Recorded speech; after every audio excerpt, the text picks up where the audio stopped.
Coming up, today we're sharing the cold, hard facts on a Velvet Voice soft rocker who is a guy that kind of looked like your next door neighbor or your uncle, an ordinary average guy, but who was extraordinary for a time, especially when his 1977 hit spent a record 40 weeks on the charts. In fact, he had 8 hits, but after his biggest selling record in the early 80s, he wanted nothing to do with recording. So bad, he ended his contract with his label and he never recorded another album. He went MIA from the charts, preferring to write songs for other artists, but just as that got going, he was shot in the stomach by a robber outside a Nashville hotel. Now, he survived the ordeal, but would his music career survive?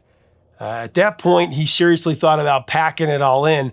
These stories and more are coming up as we cover a hidden gems artist from the 70s and 80s, and we track down what really happened to this guy on Professor of Rock.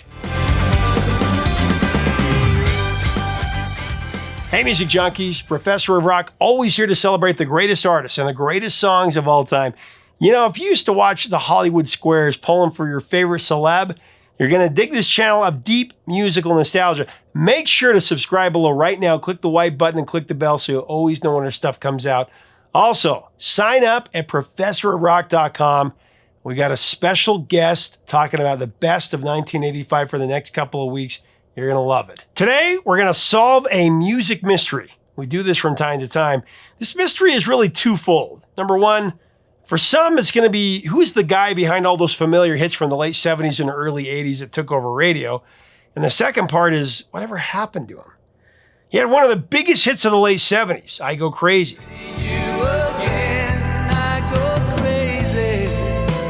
It actually had the record at that time for the song that spent the most weeks in the charts. And he followed that up with several hits that everybody remembers or knows by heart. It's one of those guys that you go, oh, I remember that song. Oh, that's who sang it? Talking about soft rocker Paul Davis, who scored big hits with I Go Crazy, Cool Night, and 65 Love Affair.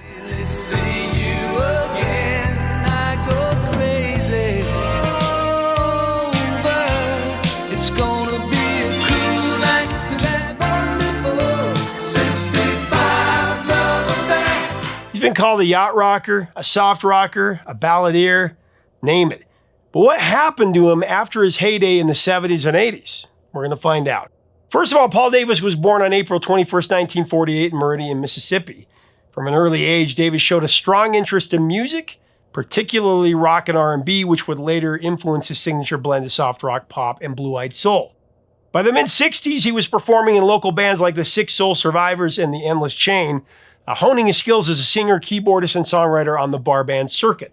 Then in 1968, Davis got his first big break when he was hired as a staff songwriter at Malaco Records in Jackson, Mississippi. Malaco was primarily an R&B and blues label, and Davis contributed songs to various acts during his tenure there. It was there that he began honing his songwriting craft. He blended country storytelling with the smooth melodies of Southern soul, a fusion that would later define his biggest hits. Just let me hold you by the firelight. However, it quickly became clear that his real talent lay not just in writing for others, but in performing his own material as well. He had a great voice. Now, fueled by his growing confidence as a singer, Davis began seeking opportunities to record his own music, a move that would soon change the course of his career. So Davis's first brush with success came in 1970 when he recorded Revolution in My Soul. He did this under the band name The Reavers, a country rock track that gained regional airplay.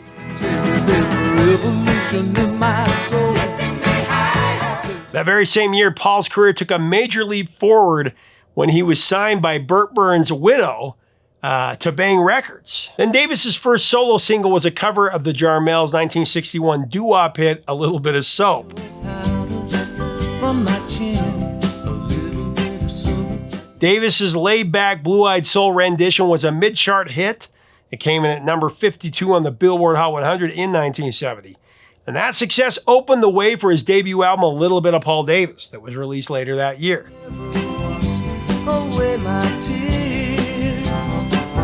Over the next several years, Davis continued to release under-the-radar gems. This included his albums Paul Davis in 1972, Ride 'Em Cowboy in 74, and Southern Tracks and Fantasies in 1976. The 3 albums produced 2 top 40 singles. the number 23 Ride 'Em Cowboy and number 35 Superstar. They used to tell me, ride 'em cowboy, superstar. Though Davis was beginning to make commercial strides, he had little interest in performing live. As he would later tell Dick Clark after performing on American Bandstand, he preferred to spend his time in the studio as a songwriter. I mean, Paul was just a real down-home, down-to-earth kind of guy. A longtime friend and producer Ed C.A. would say of Paul, and I quote, "He talked real slow and real southern. You would hear that, but then you'd hear his music and his great voice, and you'd say, wait a second, is that the same guy?"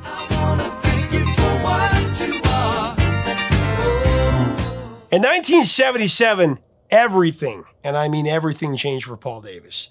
It's when he first released his 5th studio album, Singer of Songs, Teller of Tales, a great album. This record showcased Paul's talent for blending soft rock with elements of country and soul, and once again featured Davis's smooth vocals, especially on his iconic, heartbreaking ballad, I Go Crazy. When I look in your eyes, I still go crazy.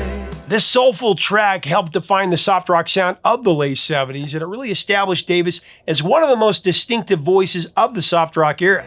Deep down inside, oh baby. Now, the lyrics tell the story of a man who runs into an old flame, and all, those old feelings come flooding back. Dan Fogelberg would do it a few years later with Same Old Lang Syne.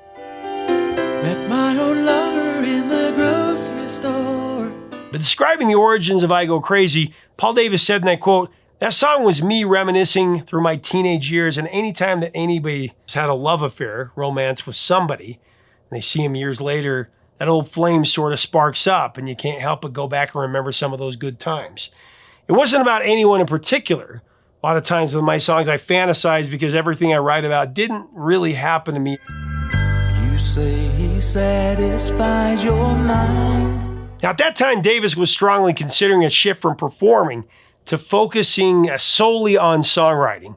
And he actually composed the song intending to offer it to Lou Rawls, who had recently had a big hit, crossover hit with You'll Never Find Another Love Like Mine. Great song. You'll never find. But first, Davis shared I Go Crazy with Ed C.A. He performed it simply with vocals and piano. And Ed was really impressed by the song's potential. He helped Davis create a demo at Web 4 Recording Studios in Atlanta.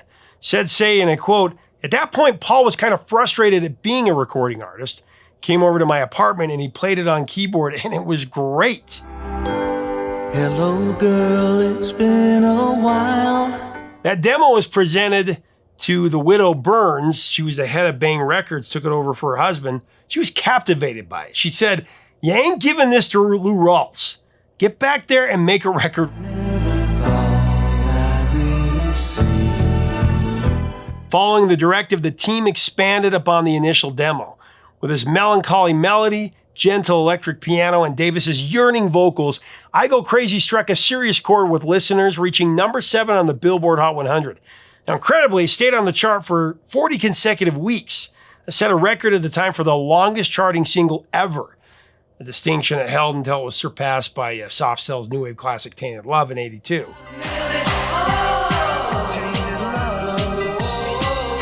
But additionally, I Go Crazy, it reached number 25 on the Billboard Easy Listening chart and went to number 4 in Canada as well.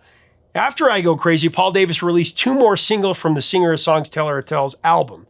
Darlin' went to number 51 on the Hot 100, and Sweet Life broke the top 20, coming in at number 17. Oh, darling, we live in such a sweet life. Oh, what a neat life.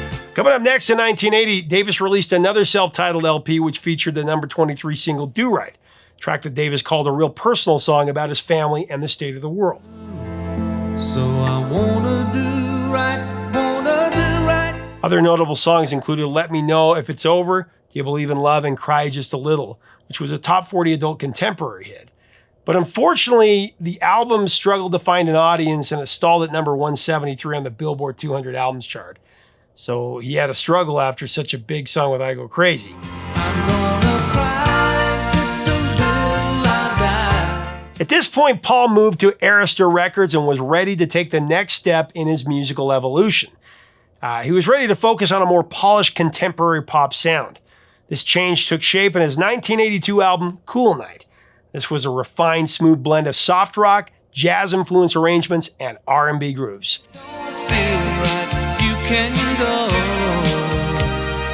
Musically, Cool Night once again showcased Davis's velvety voice. It was perfect for this type of music. It was supported by dreamy synthesizers, smooth saxophone, and a gentle mid-tempo beat.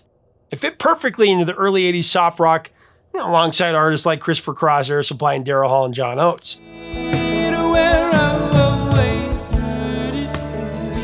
Standout track was Cool Night, and would become one of Davis's signature hits. According to Ed C.A., it's kind of a play in Paul's mind off the title of the Kool and the Gang's Too Hot. So, okay, I'm going to make a song called Cool Night.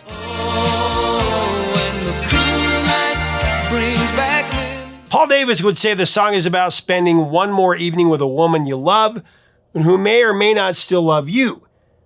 He would say the lyrics unfold kind of like an invitation as Davis coaxes his would-be lover to stay the night. When this love was not so warm. Musically, Cool Night mirrors this theme with a breezy late-night vibe, gentle synthesizer, soft percussion, and of course Davis' silky voice that create this dreamlike atmosphere.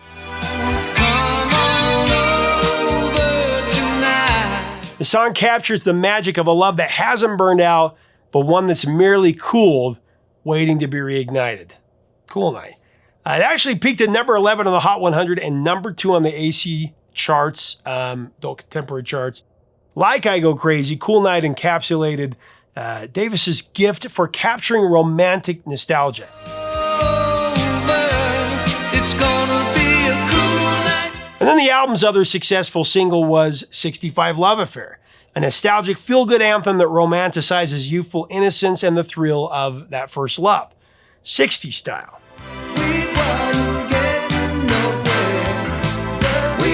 Now, it was originally called 55 Love Affair, but its title was changed because music executive Clive Davis, he said that the year 1955 was just too dated. As for the lyrics, they paint a picture of a simpler time where teen romance was pure and carefree.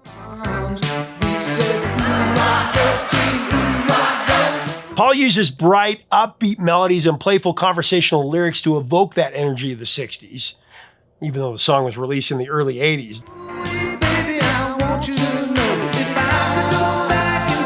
The repeated refrain, "We wasn't getting nowhere, but we didn't care," that 65 Love Affair, it suggests a love that was about being young and really in the moment.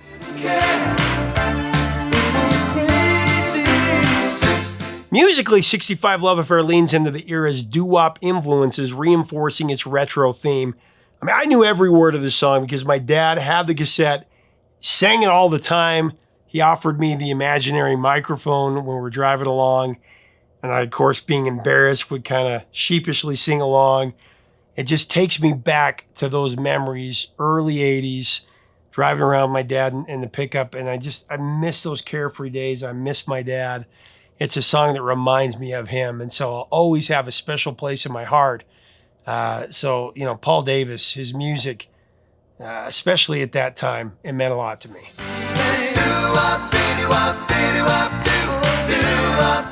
Now, reflecting on 65 Love Affair and his writing process in general, Davis said, and I quote, "I don't write a lot of songs.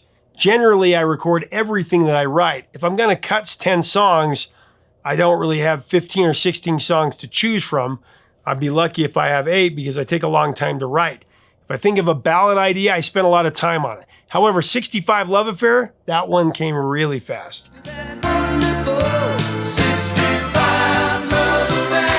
So I guess this song was the exception to the rule when it came to the way he wrote.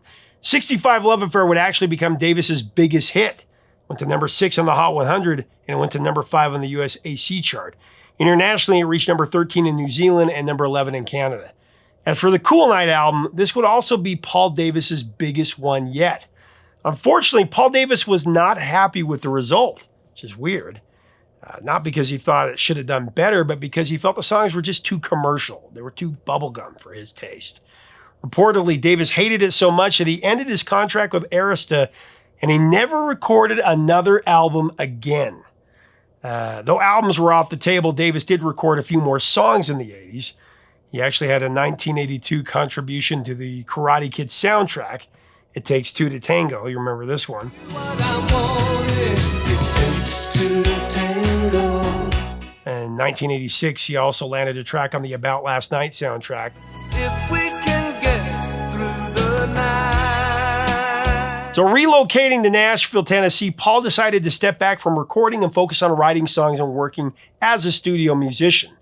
However, on July 29, 1986, Davis was the victim of a near-fatal shooting and was hospitalized in critical condition at Vanderbilt University Medical Center. Davis was shot by an unidentified gunman who accosted him and a female companion while they were leaving a hotel in Nashville's Music Row. Actually, Paul was about to get into his car when a man walked up to him, ordered him to hand over his wallet, and then he pulled the trigger. This attack left Paul shaken, but thankfully he recovered. That's really scary. By the mid-'80s, the music industry was changing rapidly, with synth pop and electronic production dominating the charts. Rather than adapt to these trends, Paul Davis shifted his focus toward country music. He collaborated with artists like Marie Osmond, Dan Sills, and Tanya Tucker. In fact, Paul's 1986 duet with Osmond, You're Still New to Me, that went to number 1 on the U.S. country chart.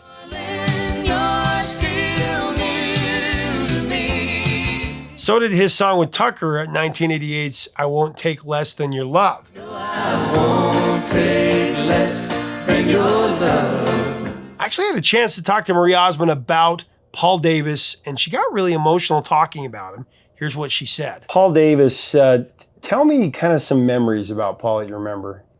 What was it about him? There's not a lot of time you just sit and download.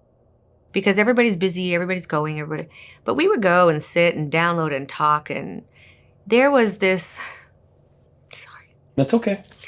just this pain and joy at the same time, and this beauty of life, and how he could take all of that, and we talked about it, and how he could put that down on paper so perfectly. Yeah. I mean, it was a gift that I always told him I wished I had. I write books. But to write a song is just to be able to feel that pain on paper, or that love, that incredible love that he had. And writers, here I'm raging, they are the most cool people. Oh, yeah. Just to sit and go, how did you come up with that? How did you do this? What made you feel this? Or the inspiration behind it? And I wish people could know him, because they just saw him with that long hair. And you're like from the 60s. Yeah. And he was so deep and cool and wonderful. Yeah. Oh, I just adored him. Yeah. What do you remember about the duet when you guys did You're Still New to Me? We just laughed the whole time. We had so much fun in the studio. It was originally demoed for a solo artist. Yeah, he pitched it to me as a solo song. And I said, I love this song. He goes, oh, I'm so glad. It was a solo, and I looked across the room, and everybody was there, Lynn Schultz and everybody. I said, this is a duet. And they went, no, this is a solo. I said, no, this is a duet. Mm-hmm. And I said, and I want to do it with you. And Paul goes, no, I don't sing anymore. And I said, yes, you do. You're singing with me. And then we ended up having a number 1 with it.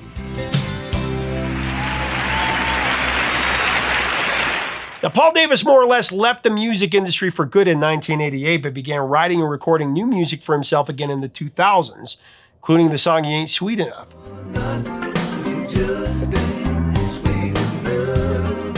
Sadly, Paul Davis passed away on April 22nd, 2008, just one day after his 60th birthday. He suffered a heart attack at a hospital in his hometown, Meridian, Mississippi. But despite his decision to step out of the spotlight, Davis's influence, it never faded. His music remains a staple of soft rock radio everywhere, or if you prefer, yacht rock radio. And though his discography isn't as extensive as some of his contemporaries, his songs still evoke a deep sense of nostalgia for listeners who grew up in the late 70s and early 80s. Paul Davis was one of those artists that had a bunch of hits over the course of a few years and then just disappeared. Really, his 3 big ones, I Go Crazy, Cool Night, and 65 Love Affair, they were the toast of soft rock, and they still garner radio play even to this day. I've interviewed quite a few people who worked with Paul Davis, and those who knew him say he was one of the kindest guys in the business. These types of profiles always interest me because, Paul Davis didn't make headlines when he passed away.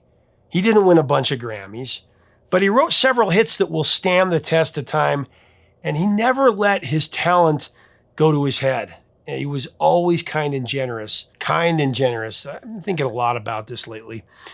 A week ago, I inducted Huey Lewis into the first annual People's Music Hall of Fame, something I started with Caleb Chapman. And I reflected on this as I prepared my induction speech. Honoring artists who made great music, but who are also incredible human beings. There are plenty of artists that are selfish and narcissistic and ego-driven, but that's why today we honor Paul Davis, the velvet voice soft rocker, and every man who for 40 weeks in the late 70s shined as bright as anyone on the charts.